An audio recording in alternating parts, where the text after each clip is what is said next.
भारत में ना आती आर्थिक मंदी अगर मोदी सुन लेते रघुराम राजन की ये चेतावनियां। रघुराम राजन साल 2013 से 2016 तक reserve bank of India RBI के गवर्नर रहे। 2014 में प्रधानमंत्री नरेंद्र मोदी के नेतृत्व में केंद्र में बीजेपी की सरकार बनी। 2014 से 2016 तक जब तक रघुराम राजन आरबीआई के गवर्नर रहे, तब तक ऐसा लगा कि मोदी सरकार और आरबीआई गवर्नर के बीच युद्ध चल रहा है।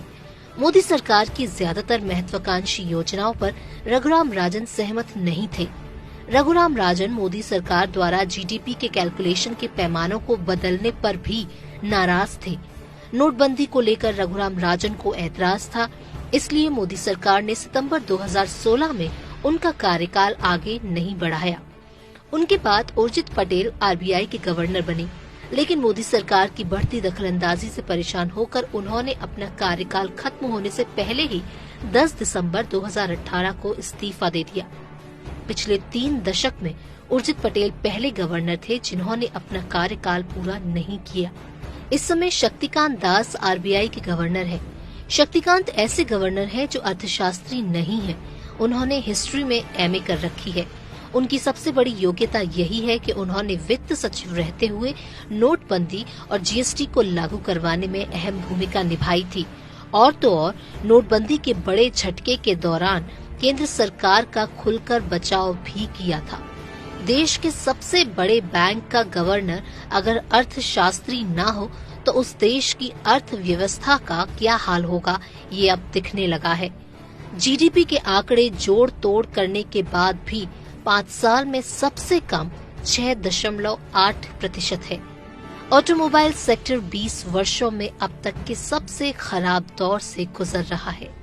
पिछले 3 महीनों में ही ऑटो सेक्टर में लगभग 2.5 लाख लोगों की नौकरियां जा चुकी हैं।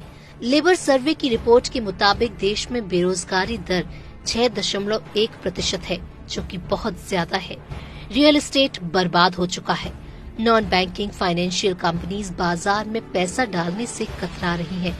मोदी सरकार का सपना भारत को अगले 5 साल में $5 ट्रिलियन इकोनॉमी बनाने का है, लेकिन जिस स्थिति में भारतीय अर्थव्यवस्था है, उससे तो ये सपना चांद तारे तोड़ने जैसा लग रहा है।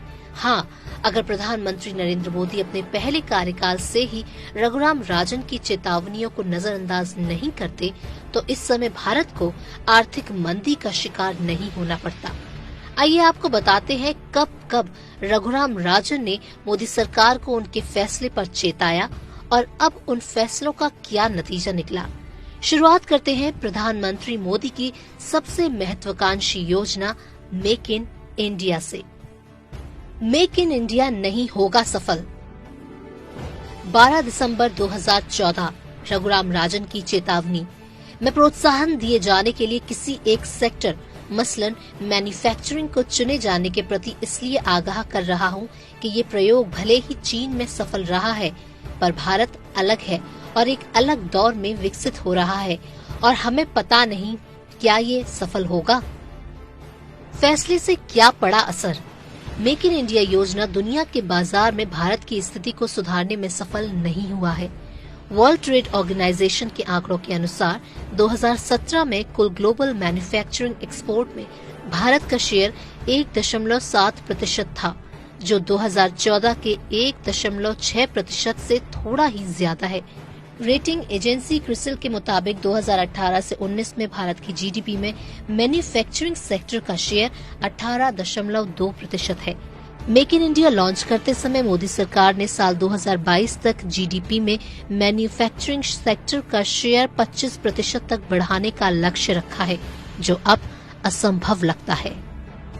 क्रोनी कैपिटलिज्म 60-गांठ का पूंजीवाद है, नुकसानदायक। अगस्त 2014 रघुराम राजन की चेतावनी।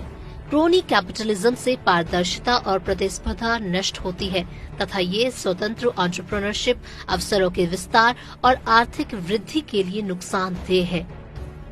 फैसले से क्या पड़ा असर।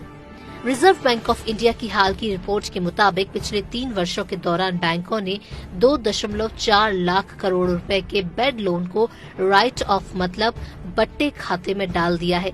पिछले 1 दशक के दौरान किए गए राइट ऑफ का 80% पिछले 5 वर्षों में अप्रैल 2014 के बाद से हुए हैं।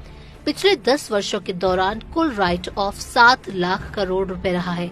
अक्टूबर से दिसंबर 2018 के दौरान ये राशि 64,000 करोड़ रुपए थी। बैंकों का इस समय 10 लाख करोड़ रुपए एनपीए बन चुका है। जेट एयरवेज, रेनबैक्सी और Reliance Communications Limited crony capitalism के कारण बर्बाद हुई। नोटबंदी से नहीं खत्म होगा काला धन। 2014 रघुराम राजन की चेतावनी। मुझे लगता है काला धन खत्म करने के लिए नोटबंदी के अलावा और भी दूसरे रास्ते हैं। काले धन को बाहर निकालना आसान नहीं है। फैसले से क्या पड़ा असर?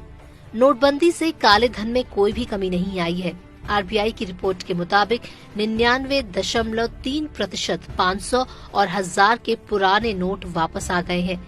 नोटबंदी के वक्त 500 और 1000 के नोट 15.44 लाख करोड़ थे। उनमें से 15.31 लाख करोड़ वापस आ चुके हैं। दावा किया गया था कि जो काला धन होगा वो बैंक में नहीं आएगा, वो नष्ट हो जाएगा। उल्टा नोटबंदी के कारण लाखों लोगों के रोजगार छिन गए। छोटे और मझोले उद्योगों को भारी नुकसान उठाना पड़ा है। 14 मार्च 2018 को मोदी सरकार ने बिना बहस के संसद में फॉरेन कंट्रीब्यूशन रेगुलेशन एक्ट 2010 में संशोधन बिल पास करवा लिया, जिसके तहत राजनीतिक दलों को विदेशों से प्राप्त धन की जांच अब कोई भी एजेंसी नहीं कर सकेगी। इस विधेयक को मनी बिल के तहत लाया गया ताकि राज्यसभा को बाईपास किया जा सके। इस साल जुलाई में वित्त मंत्रालय ने सूचना का अधिकार के तहत भारत और विदेशों में भारतीयों के काले धन की जानकारी देने से मना कर दिया है। पंजाब केसरी के लिए मनीष शर्मा की रिपोर्ट। हमसे जुड़े रहने के लिए हमारे YouTube चैनल को सब्सक्राइब करें और नई वीडियो की नोटिफिकेशन के लिए बेल आइकन दबाएं। धन्यवाद।